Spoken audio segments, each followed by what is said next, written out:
Welcome to the Big Kickoff League of Ireland Sports Bar with myself, Roy Shanahan, and Nathan Doyle from the BigKickoff.com. Well, there has been some amazing results here tonight, and I have to start it off, Nathan. 4-4 Wexford, and Yeah. it's just bizarre. I think it was 1-0 at half time. What's going on? Yeah, because before the show, a little creep behind the curtain. We we chat about the results and things like that. And Roy jumped on. How did Wexford do? They won the up. And if we didn't have 1 minute to go to be jumped on, I would have said, go on, guess the score. Because we would have been here all day trying to guess. Yeah, Wexford 4, Athlone 4. What a result. What a result. Game of the weekend already, I'm sure we can safely say. You have to favour Wexford in this situation. They were 4-2 up with about 10 minutes to go. Kyle Robinson popped up with a hat-trick. He was the star man today for Wexford. He's been the star man all season. In fairness, he's been the main source of goals on loan from St. Pat's this year. So, yeah, absolutely a great game for him personally, but I'm sure him and his teammates had to be disappointed. You know, like I said, 4-2 up, 10 minutes to go. Shane Barnes then popped up with a goal in the 87th minute to make it 4-3. You thought, maybe they can hand out. And a little bit inside you, like I even said to you, for them, as much as I champion at loan for a lot of the season for what they've done, I still wanted to see Wexford hold out, just to get that second win of the season. But no, Adam Wickstand, you bastard, popping up in the 90th minute with the winner. And I don't even know Adam, but no, what a game. This is the very thing that we're missing, a match of the day style highlight show of a Friday night or even a Saturday afternoon or whenever, straight after the games. Anyhow, this is what these shows are made for. And when we had Soccer Republic on a Monday night, it wasn't worth a damn. But Christ, you'd be going down to what if it was on at 11 o'clock tonight. You couldn't wait to see what was going to be on. League of Ireland match of the day, if we want to call it that. 4-4 is a great result. I can't wait to jump off this and go check Twitter and see what happened because it's absolutely crazy. It really is. And it's probably it's really disappointing. I think I'm assuming from a Wexford point of view. This would have been the second win of the season. But even for Athlone, to find themselves 4-2 down against a Wexford side that have been the whipping boys of the first division, it's crazy, now Athlone are still hovering outside the playoff position.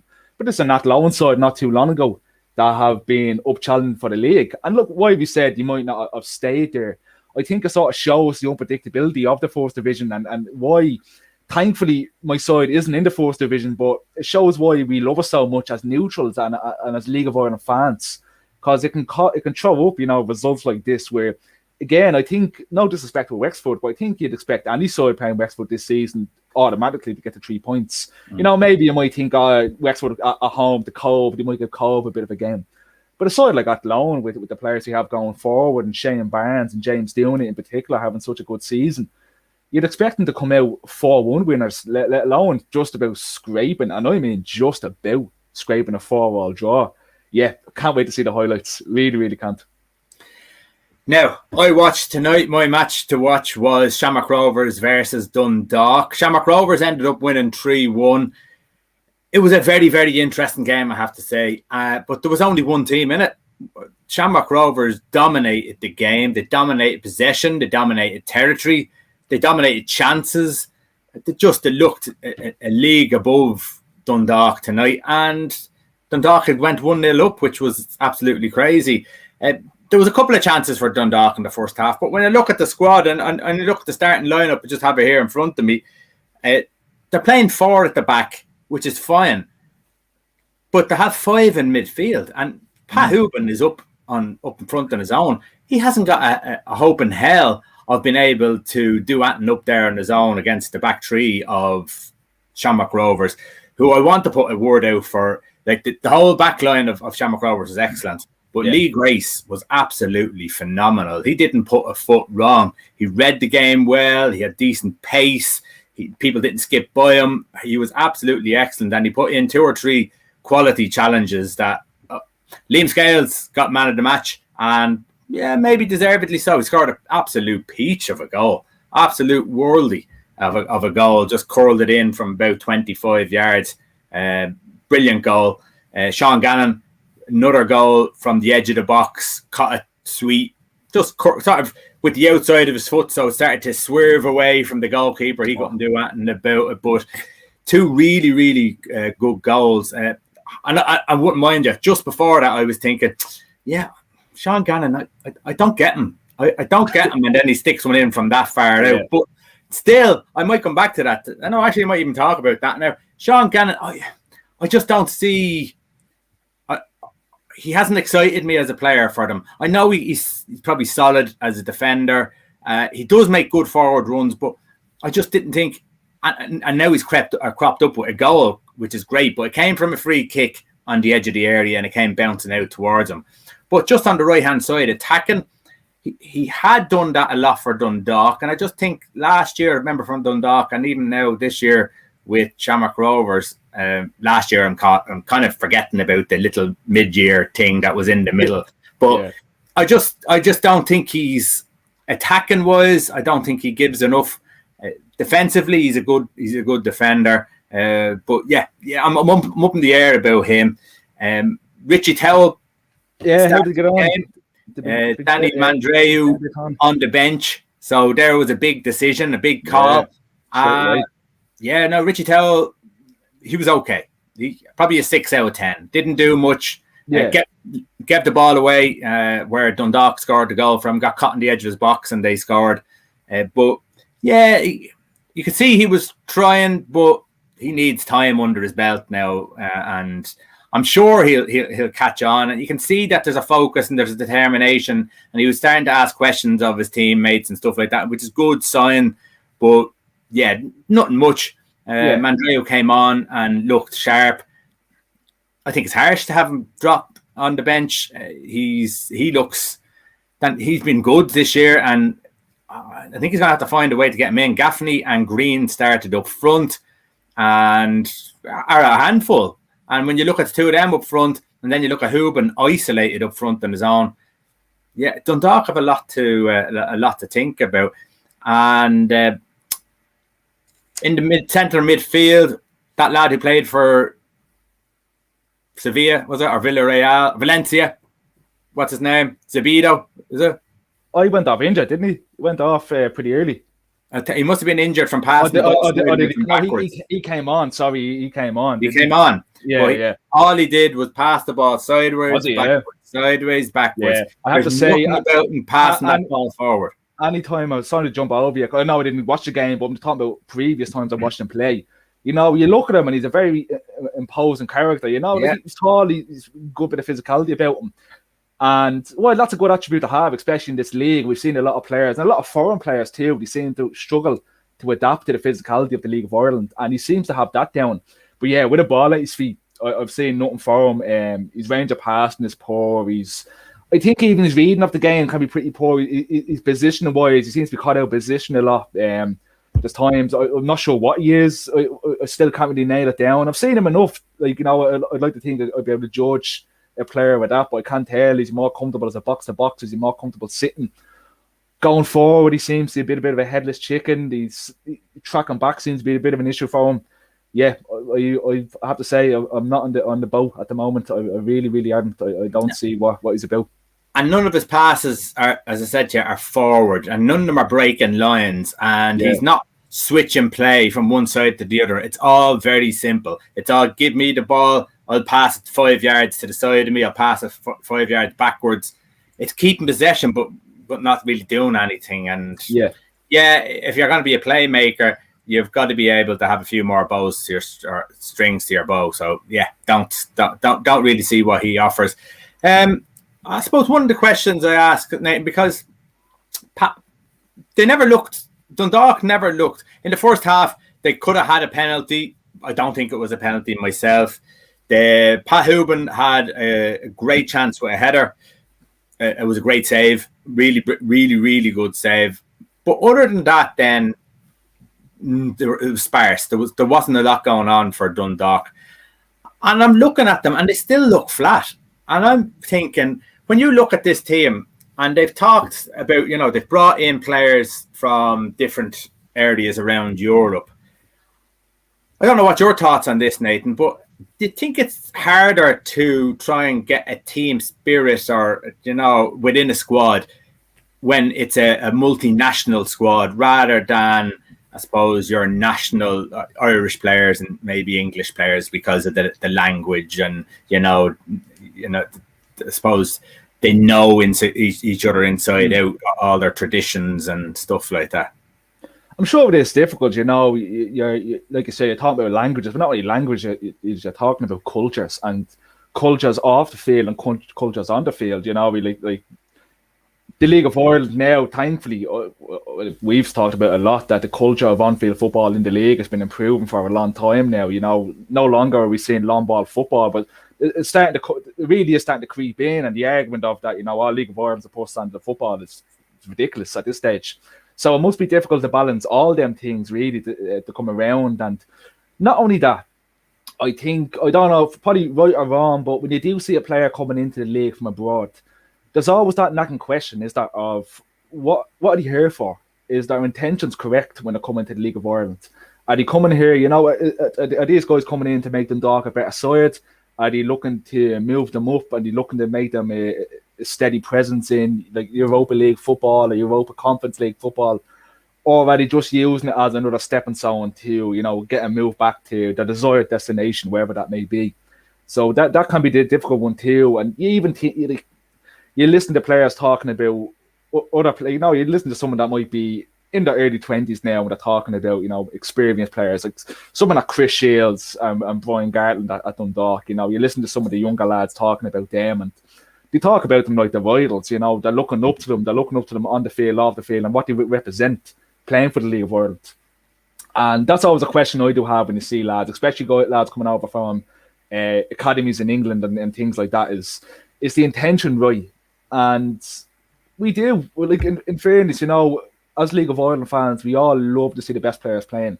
But I can tell you from someone that stood in the terraces, the one thing League of Ireland fans demand week in, week out is passion.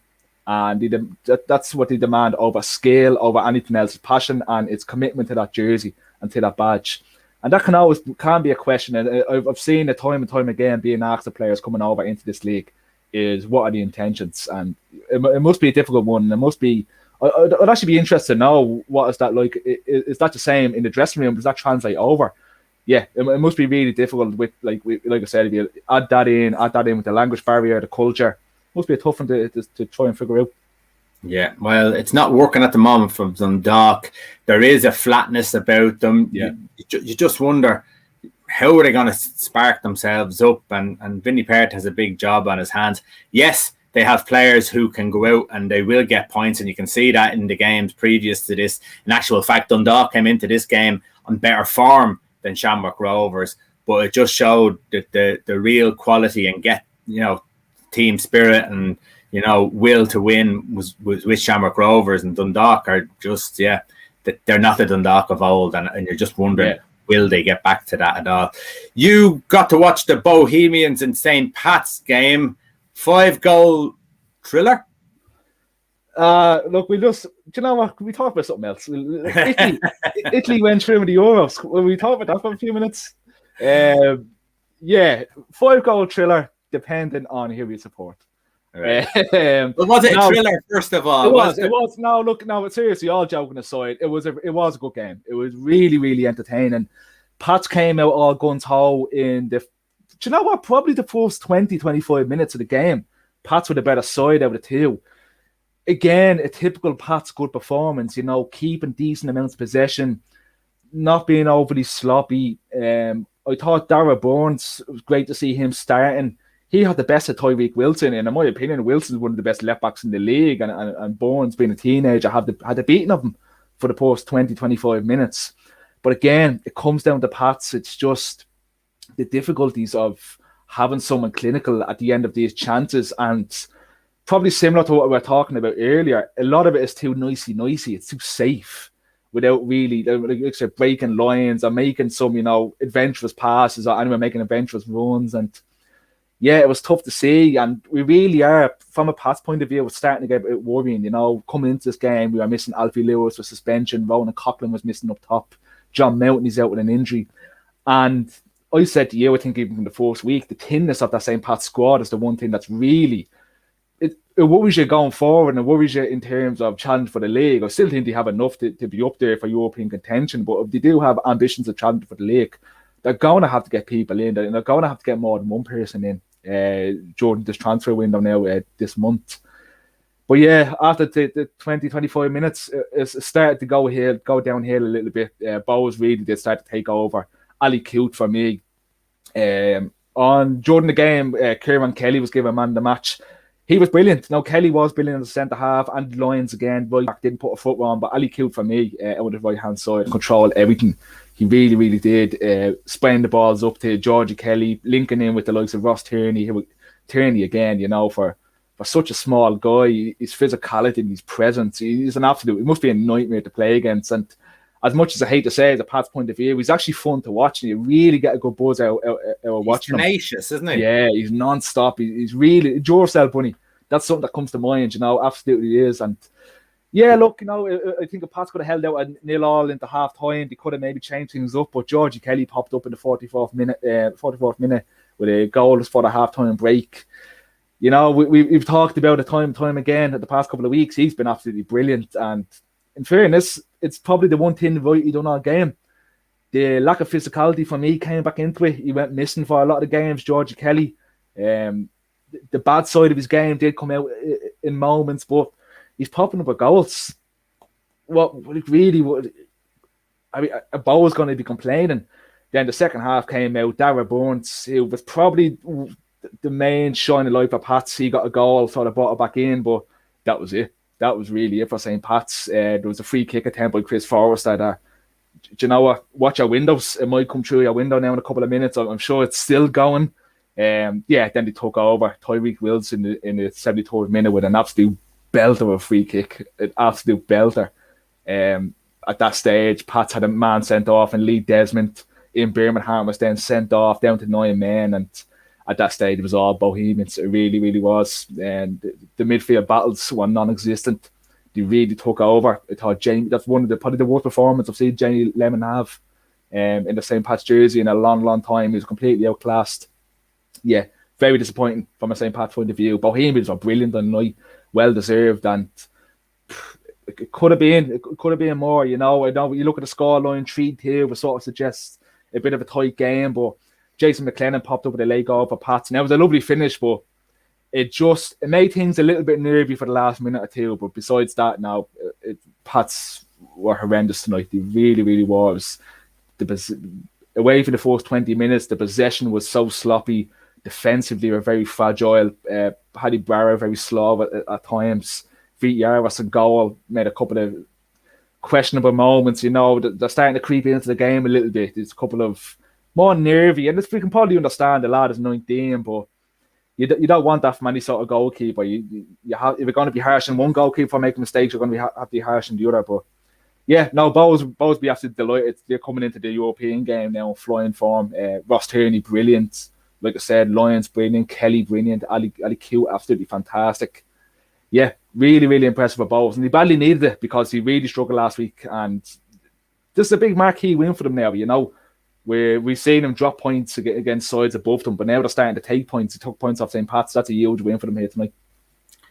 When you look at Bohemians, you've seen them at the start of the season, Nathan. You're looking at them now tonight. What's the biggest difference? What's changed? I think consistency in the starting 11 has been absolutely massive for them. Bowes seem to be always a difficult one, don't they? They're always a side that a lot of people tipped. I mean, you tipped them to do well at the start of the season, but there's always... They seem to lose their big players every year, don't they? Well, they seem to have a player... Like last year, it was Wright and Grant were the main men, and there seems to be a consistent team at Bowes. I don't know what that's about, if it's a conscious decision being made by the club, I'm not too sure, but they seem to do it, and losing the two lads that they did last year was massive for them. But yeah, we're seeing consistency come in. We're seeing the likes of Tierney, Burt, and Q just right behind Georgie Kelly. Them three are absolutely vital to them, not only going forward, but especially Q. He tends to drop back and he gives Andy Lyons a dig out as well. There's partnerships starting to form, when they're playing like a side that's regularly in the starting 11 together. There's not much chopping and changing. Keith Buckley in the middle. This is another person that every time I watch him play, I'm in awe of what he does. He's one of the best holding midfielders in the league. And you never talk about him because, he's dogged and he goes quietly about his business. And again, everything that came through here, Chris Forrester, again, probably had the worst game of the season. And that's all down to the likes of Buckley, man marking him and keeping him quiet and just the dogged nature of what you expect from him. Yeah, I think consistency has been key for Bohemians in the past couple of weeks because there's a lot of talent in that squad. And even some of the lads who've been off on the bench, the differences between the two benches tonight was very apparent as well. They've been on there like Livingston, James Finnerty, Bastian Hervey. That's a really impressive Bohemian squad. And if they can keep this run going forward, who knows? The sky is the limit for them because it's a tight battle up in the top this season. Yeah, Rob says lack of squad depth is an issue for Pats. Just exactly what you were just saying there now. So they need to change that. But then again, can you say that with a lot of teams in the Premier Division and maybe even in the League of Ireland? Because it's hard to have a strong squad. And you look at Shamrock Rovers, that they were nearly having a little bit of a whinge about not having a strong squad, but they have the strongest squad out there. Yeah, I think if you're looking at the teams on the top of the table, the only two squads you could put that here was St. Pat's and Sligo.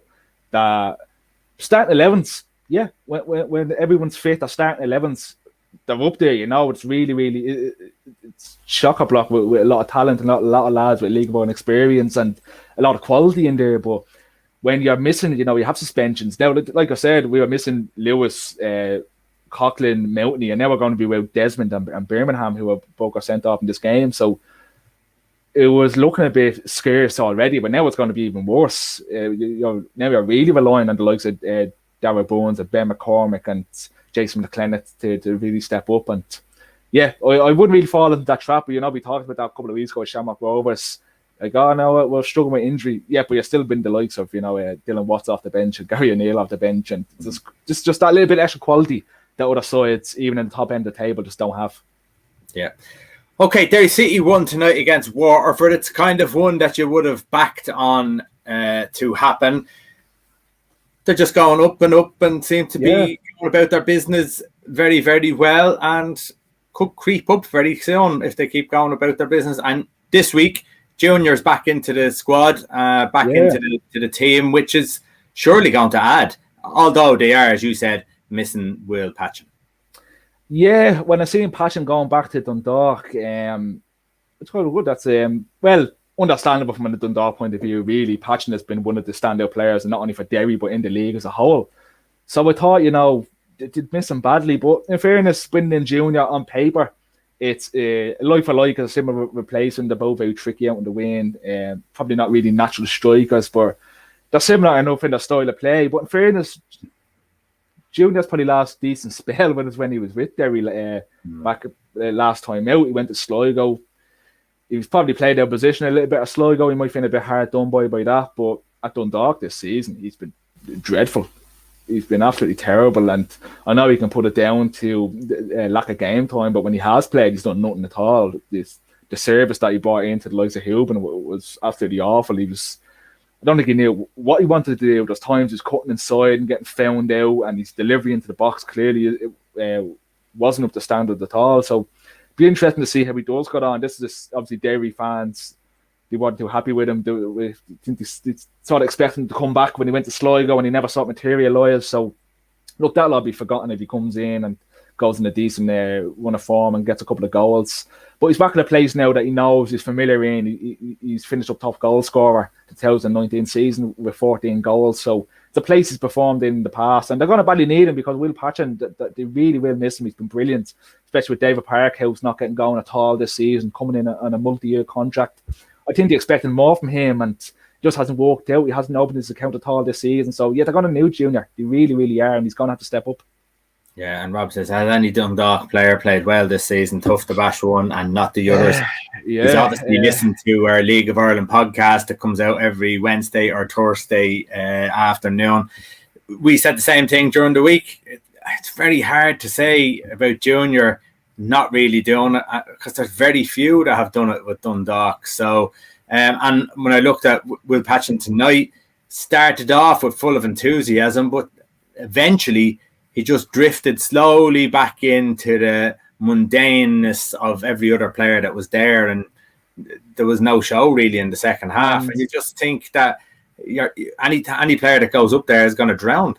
And where did they have him? What was positioning sort of sense? Was he an out-and-out winner, or was he playing a bit more central? He was playing a bit more for kind of in the front, just in behind. It was like a 5, though. It was like a 5. They were defending 5 in midfield, but he was going supporting Houben. But like at times he was getting up with him, but it didn't always work that way. Shamrock Rovers had the most of the ball anyhow, so he was defending more often than anything. So it was very hard. It was more of a 4-5-1 than anything. Where with Derry, he's more so comfortable. Even most times you've seen him playing the 4-3-3 with himself, Parkhouse, and Akintunde up top, and even Fitzgerald would have been coming into the game on the left hand side beside Akintunde. So it'd be interesting to see how he gets on, because he could getting off to such a good start for Passion. You'd hate to see it fall away, wouldn't you? But look, going back to this game, Derry and Waterford. Waterford were disappointed. They were seen to pick up a bit of steam about themselves. They got a good result last weekend against St. Pat's, and albeit they actually could have went out and got the whole 3 points against Pat's. They were probably the better side over the 90 minutes. But Derry City chipping away. This is a side that we at one stage we thought we were going to be struggling for relegation, but Drogheda they're sort of tipping away a little bit. They got a decent result tonight. So looking at Drogheda, Bohemians, Derry, it's another interesting fight for European football, isn't it, this season? Is the Drogheda result tonight a decent result? Because at the moment, Finn Harps, they can't get a win for love nor money. At the moment, they're struggling badly. And if the form that they have at the moment continues, the likes of Waterford, not so much Longford, but the likes of Waterford, if they, we look at tonight as a blip, but it's more than a blip now for Finn Harps. Yeah, they haven't won a game now in over a month. Only picked up 2 points in that spell. Yeah, it's a strange one, isn't it, from a side that started off so well. And I know we said even when they were doing well at the start of the season, the bubble was going to burst. We're just being realistic here. And there's a good squad of players, are Finn Harps and everything. And, you have the consistency at Ollie Horgan as a manager. He's been there for a number of years now.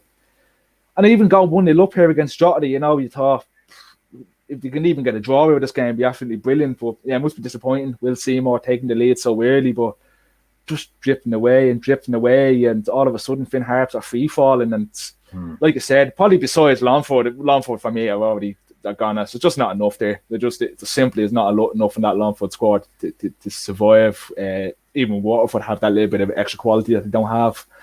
Yet all of a sudden, what was looking like a comfortable season, they're starting to get dragged down into the pits of it, aren't they? Yeah, back into normal procedures again. And Waterford only have to start, gathering up the points and putting pressure on Finn Harps. Yeah. You don't want to be in that playoff place, because there's good teams in that first division that'll bring you down. Yeah, big time, and for me, then playoff positions, they usually favour the first division sides as well, because the first division side that's in there, they're normally coming up with a head of steam. Look at Longford last season. Like this, people forget this is a Longford side that didn't finish second. This is a side they just scraped into the playoffs, like on the final day, just scraped in. So when you have that bit of momentum about you, it favours you more so than it does. Like even the Shelbourne and Longford game last year in the playoff final, you put the two squads together and the two starting 11s together. Shells definitely had the more quality about them, but they were battered by Athlone in the cup. They were struggling badly for results in the league. And when the momentum is going against you, you know yourself, maybe your own playing days, getting that back is an absolute disaster. Yeah, it doesn't just click like that. No. Let's have a look at another team who are in free fall, Shelbourne, who finally got beaten by Cabinteely 1-0 and at Talca Park as well. You would have lost a lot of money on this one. No, you wouldn't, because he wasn't beaten. He won. I'm sorry. I was thinking, where's it gone with this one? Shelbourne not beaten. No, they won. Of course they won. Why have we got down 1-0? I don't, because Jesus, Roymando, you're dropping the ball here. No, Shells won. You're sacked. You got me 1-0. You're sacked. Oh, it's like, no, Shells won 1-0. Now, in fairness, in your defence, they left it late. It was down to the 90th minute, and it was an own goal. That's probably where you got mixed up. It was Because you told me. I said I didn't catch that result. What was it? I just said, yeah, what's the Shelbourne? Yeah, what's the result of the Shelbourne game? 1-0. Just assuming that Shelbourne were winning. Now look, water under the bridge. Now Shells won 1-0, own goal in the 90th minute. I think it was meant to be chalked down to Kevin O'Connor, who, by all accounts, had a really good game. He missed a big chance in the first half. Nobody lost money off this one because I think you would have expected Shelbourne to be Cabinteely winning at home. They're really starting to do well. I think they have a 10-point gap now at the top of the first division table. While it is an interesting season in the first division in terms of the playoff, it doesn't seem to be in terms of the title challenge because Shelbourne, they really are starting to click, aren't they? Like I said, Kevin O'Connor, all accounts, had a great game today. Ryan Brennan, for me, having probably the season of his life. Michael O'Connor, again, really impressing. And even defensively, they're not leaking goals. They're not a side that, if you score 3, we can score 4. The defensive record has been pretty strong this season as well. They only conceded 11 goals all season at the moment. So, yeah, it's what you'd expect, really, from a Shelbourne performance at home against Cabinteely, and to keep moving on. It's difficult to sort of see if anyone's going to catch them at this stage, isn't it? Yeah, you had me shook there. Now I'm not. I can't have to check every result now from now on. I can't just tell you more, Nathan. I know for sure, because that was the only one I didn't catch. I know for sure that Galway, who beat UCD, it's a fantastic win away from home. Yeah. And Galway were starting to pick up points, and we were asking loads of questions of them at the start of the season. Not even at the start of the season. We're a third of the way through the season, and they're still just grabbing those draws. But the thing is, they were still taking those points. There wasn't many defeats. There wasn't many wins, but there wasn't many defeats either. And once you start picking up results like this is a fantastic result away from home. Yeah, and it's one that they badly needed too, isn't it? We've seen them struggle to beat teams. Probably similar to Bows, what we were mentioning in the Premier Division. They're struggling to take points off teams ahead of them. This is a big statement. This is a UCD side that's going to be a nightmare for anybody to play. But in fairness to Galway, this is their 4th win in the bounce now, and it's their 3rd clean sheet in the bounce. So no longer are we looking at a team that's struggling for form and that's underwhelming. They're now 2nd place in the 1st division, and albeit at 10 points off Shelbourne, but they're where they need to be in terms of the squad depth and the manager and everything like that. They brought in Joe Gorman today from Longford and Thomas Aluwu on loan from Bohemian. So again, adding that extra bit of quality that you need going forward.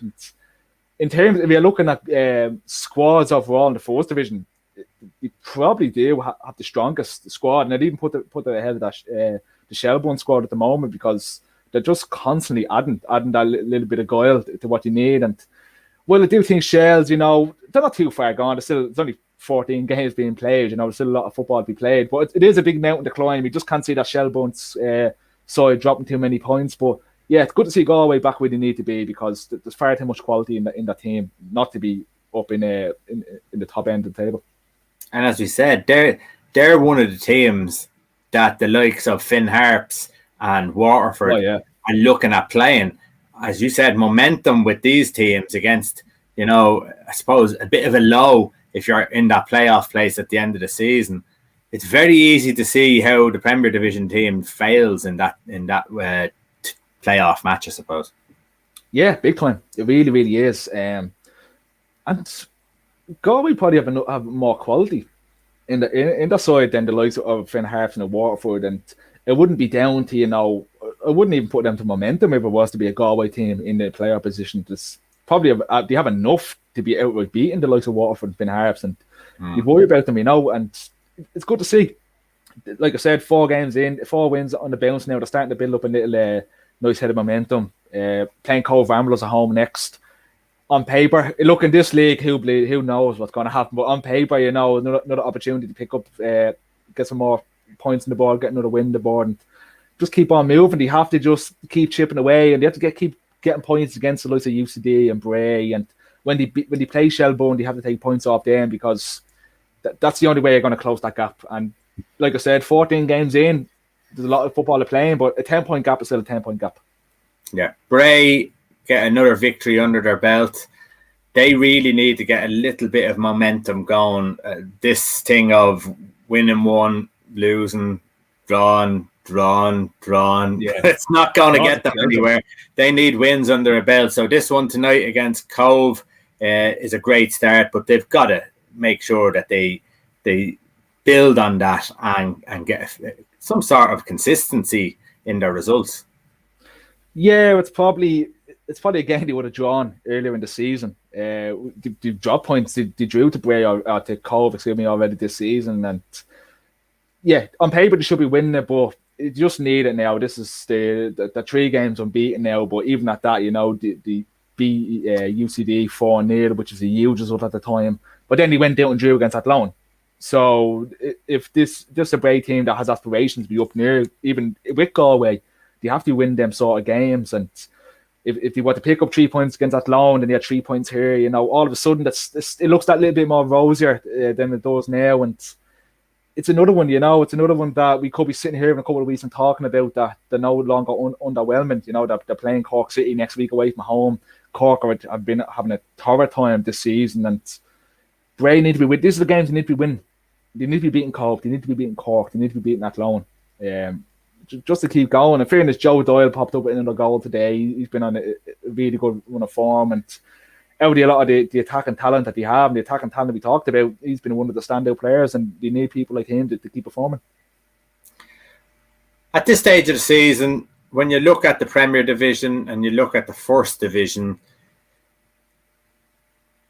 we would think that there's a chance of figuring out who's going to win each division. So who's going to get relegated, who might get promoted.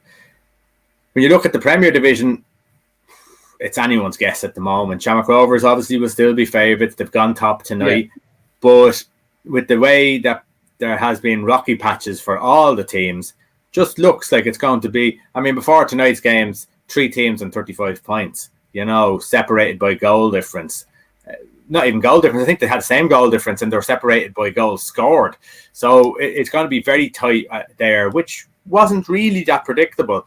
Shelbourne looks like they're going to run away with this league in the First Division. So I'm going to ask you for a couple of predictions. And we'll have a look back at the end of the year. About the same, we track record with these. It's horrendous. Who wins the Premier Division? Who comes second? Who gets relegated? Who's in the playoff? Shamrock Rovers are winning it. Kids me to say it every time. Do you know what? I'm going to stick to me guns. I said Bowes will finish second at the start of the season. And sometimes I'm too strong-headed for my own good. So this is going to be one of these situations. Go on, why not? Bowes second. Well, that might happen, Nathan, because they're on such a great run of form at the moment. Yeah, they're still halfway of the season to go, Yeah. It might seem relegation, is it Longford? Can you not see beyond Longford? No, I really, really can't. And it's a shame to see, it's a shame to say, sorry. While there isn't, I think I questioned their recruitment from day one coming into the league. While they do have a lot of good players, Abe Durbin in the middle, Aaron O'Driscoll, I talked about in the podcast, really, really good. Rob Manley on his day, while he hasn't really done much this season for me. Dylan Grimes, another one. Just good talent in the squad, but they didn't recruit correctly and they didn't bring the right caliber of player to bring themselves up from the First Division level to the Premier Division level. And there is levels in the two of the leagues, and there's big gulf in class, and there's a big step up. And for me, they just didn't do enough. And you thought, well, maybe sometimes you see it on a rare occasion that can be the right way to go about it, can't it? Because you have a good nucleus group, you have a good core, a good togetherness, and maybe that can serve you well. But it just hasn't been enough this season for them. And now for me, they're gone as already. I think Waterford will still be, for me, it's probably obvious to say, really, isn't it? There's 7-point gap between them and Finn Harps now, but 7 points not much, though, Nathan. You've seen that yourself. Really. I suppose we're looking at now, even there seems to be more steam behind Waterford, doesn't there, with the new manager coming in, and there's talks. I know Adam O'Reilly went back to Preston North End. There's talks of him coming back to Waterford, and that'd be brilliant. He's been a great player for them. And even in fairness, I don't want to pat myself in the back here, but when Waterford were playing terribly, I thought he had enough good players in the squad. There was a like of Jamie Maskell, Evan Ferguson, centre half, brilliant. Adam O'Reilly, like I said. Keane Kavanagh, when he's fit, it has a bit about him. So it's going to be interesting down there. And I do think it's mainly between themselves and Finn Harps for that playoff position. I can't see Dundalk slipping in there. I think there is still that too much quality in that Dundalk squad. And same with Derry City. I think they're okay as well. Okay. You have Shelbourne to win it. Yeah. Who goes into the playoff, do you think, at this stage? Obviously, there's a lot of things that are chopping and changing, but, we've got a good feel for these teams now, the squads, what they're about. So who do you think makes that playoff final? And again, I suppose, are we already saying that we think nearly the teams who are coming up from the first division have that advantage? I think it depends. Sometimes you look at a club that could be even a bit like, sometimes a side that finishes in second place and they get through a little bit of a spell. There's oftentimes they're holding on to that second position, isn't there? Like they're gripping on for dear life and just get the season over with. Sometimes it's actually just the team that finished in fourth or fifth that they just about scrape in, that they're the ones you really have to keep your eye on. And again, this could be an Athlone. This could be a side like that, that just they get beaten here, they trade wins and losses, but they get a bit of a head of steam at the end of the season and just scrape through. And I thought you were going to let me away with it a little bit. I thought you were going to just pick the 4 teams in the playoff, but playoff winner. Jesus, that's a toughie. Because, probably Ronley and me, I'll always probably write off Treaty this season. I'll always, say, we'll go away with their UCD way at loan. And I probably won't really get Treaty at all. Which probably, it probably is wrong. It probably is wrong of me because I've done this since the start of the season. I just thought it was great to have League of Ireland football back in Limerick. But look, they're still in top position, aren't they? They're doing well. It'd be fantastic. It would be probably against everything that Treaty wanted this year. They were hoping just to get in there, points, solid. Yeah. It might be even a year or two too early for them, but I'm sure they'd snap it up if they could get it. Yeah. What a story that would be if Treaty got up there and into the Premier Division in their first season. It'd be amazing. It'd be great to see, So, and it'd give everyone hope that anything is possible if you go about your business in the right way. So you're saying Treaty, is that a... Yeah, I'll go with Treaty. Go for Treaty. A little bit, why not, why not? I played it a bit safe with everything else, so... Well, I didn't really. I said Bow a second. That's more stupid and safe, but I'll go with Treaty. Okay, during the week, Chris Shields departed from Dundalk. He's gone up the north. There's been rumours about Houben and McElhenney. So, Nathan, when you look at the north, is it a threat to the League of Ireland teams, the players? Is there a threat there that I couldn't see it? I don't see it, but, and I don't see it on a mass sort of exodus. You might have a player here, you might have a player there. A bit like Adam Foley coming into our league, the League of Ireland.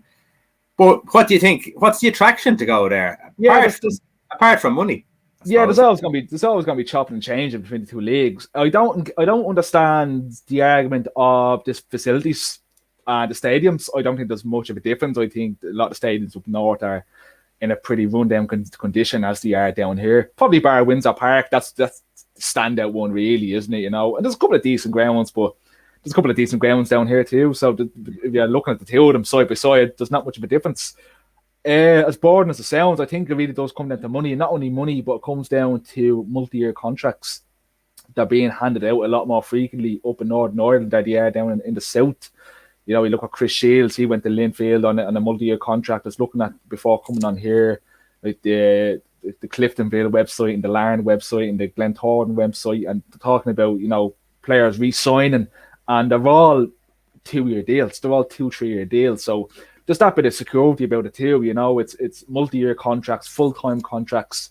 They don't have to go during the off season and sign on the door or get a job elsewhere. And that seems to be the main attraction, really, because if you're talking about facilities and if you're also talking about the standard of football, I think the standard of football down in our own league is head and shoulders above what it is up in Northern Ireland. So it can't be that either.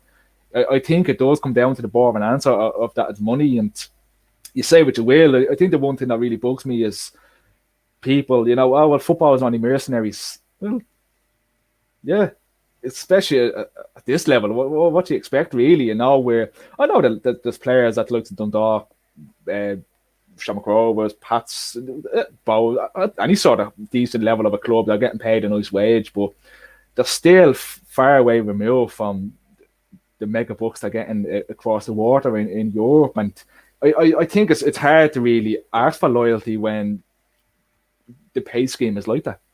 Yeah, well, I find it hilarious when I do hear Premiership players talk about, well, I have to think about my family and putting food on the table. Yeah. Which is absolute nonsense when you think about it. The actual players in the League of Ireland are literally thinking about their family and putting food on the table with the wages that they're getting. So, and they know that their career is short, and they know that at the end of it, they're going to have to come up with something, or if they're being smart about it, they're trying to figure that out now, where they're gonna go. There's not a lot of jobs in Irish football, so you're gonna have to look outside it. So if you get offered a multi-year contract, it has to be appealing. And when you look at Chris Shields, is that one of the reasons you think he's probably left? Maybe he was only getting offered a year contract because he's getting older. There's I suppose they've got a big squad there now. They've brought in fresh players, if you want to call it that way. That can only be the reason that the contract was, better for him and his family, because why else would you leave? In all fairness, and this is not being biased, the football is better in the South at the moment. It wasn't always the way, but it is now. Yeah, much better. I would say much better. And you could see that even by, what was the name of the little, like a charity bleeding shield. So remember the clashing, the Ireland bleeding cup, whatever it was called. Linfield playing Dundalk, and Dundalk copied off them. And I know that was only 2 games. It's hard to judge off that, but for me, that's what it is. And I think if you're to do that over and over again, you'd get the same result. The standard of football is head and shoulders better down here. And if you're looking at someone like Chris Shields, like I said, he's 30 now. He's not completely gone out of the game. He still has a lot to offer, and Dundalk will miss him badly, really, really badly, on and off the field. Even Patrick McElhaney, 28, coming into his peak years. But this is a lad that struggled with injuries very, very badly, And I think he was also linked with Derry City in the League of Ireland. And I think he'll find it hard pressed for many clubs to come in and offer him a good full-time multi-year contract. And if he's going to get that offer up north by the likes of Glentoran or Linfield or Larne, he's going to take it. And understandably well, whether it is for, Chris Shields also cited family reasons, location-wise, living and walking up in Northern Ireland to suit with his family at the time, and it's all understandable reasons. And it has to be just down to the money, because it's not the standard of football they're moving up there for. No, okay. Rob wants to know. Hold on, I'll get it here for you now. Any cup predictions? Cup predictions, it's a good one, isn't it? I'm actually looking forward to the FAI Cup this season. I really am. Because even with the league, you're starting to see the league structures come together a little bit, but there's a lot of sides in the Premier Division, and even in the First Division, I think can go on a decent cup one. We talked about some of the amateur teams even last week, and amateur football in this country. It's a shame to see that it's been halted so much due to COVID, like everything else. But there is some good sides that you could see even in the amateur side that can go on a decent run.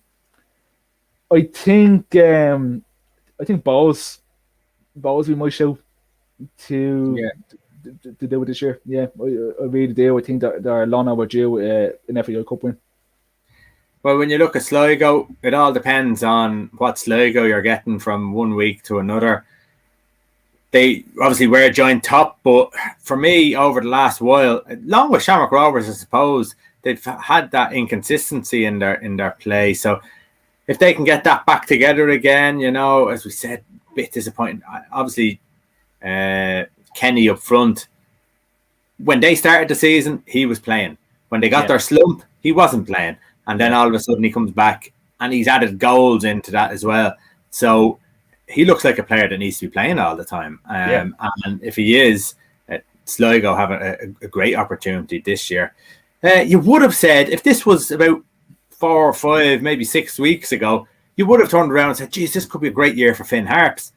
Kind of changed your thought on that now, haven't you? Yeah, it does, doesn't it? It really does. And I would have been probably in the same boat as Drogheda, even though they did win today. That was a win that was badly needed. And you probably would have thought, that Drogheda side can go on a decent run. I also wouldn't count out any First Division sides. The First Division is really, really strong this season. Who would you count in from the First Division? Shells are the obvious ones, really, aren't they? I find it. I know we talked about counting out Treaty United. I find it difficult to count out that UCD side in any situation. This is a side that can score goals by the half-full. They're conceding to the defensive record, it's decent enough. It's the goal-scoring prowess that they're really known for, and they can pop up. And not only do they pop up, they're not relying on one person. They have Colin Whelan that he tends to be the main provider, but there's a lot of lads that can chip in with goals there. And I can't see them getting to the final, but if they're looking for a bit of an upset, keep your eyes on UCD because there's definitely enough goal-scoring quality in that team. Well, if you want to go on a cup run, you don't have to be free scoring, but you do have to be able to keep the ball out of the back of the net. You do have to have a solid defensive unit.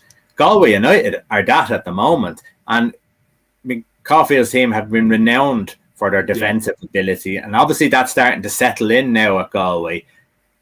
It's not impossible. You get the right cup run, it's just not impossible, and anything can happen on a cup day in a given day. So, I think that'd be an interesting one for me. So I'm going to go Galway. Oh God, I'd be really tempting fate to take me to a semi-final, but Galway maybe to get to a last 8. Well, look, in fairness, Athlone, how far they got that. Now I know they were spanked in the end by Dundalk, playing 15-0 or something mental, was it? It was double figures by the end of it, but it does show, and this is an Athlone side even last year that was far removed from what they're doing this year. So it's not an overly bold shout on your end, and you might, it might look good by the end of the season. Bound to get spanked 4-0 in the first. Oh, yeah. Open again. Who to get Liffey Wanderers beaten 2-0. Okay, Nathan, I think we're going to leave it there. We have the League of Ireland podcast out every week, either on the Wednesday evening, Thursday morning, Thursday evening, all dependent on a few little things, whether Nathan's around or whether I'm around, but it'll definitely be that day. Do have a listen to that. We put that out every week, and it's if I'm very biased, I'm going to say it's a good listen.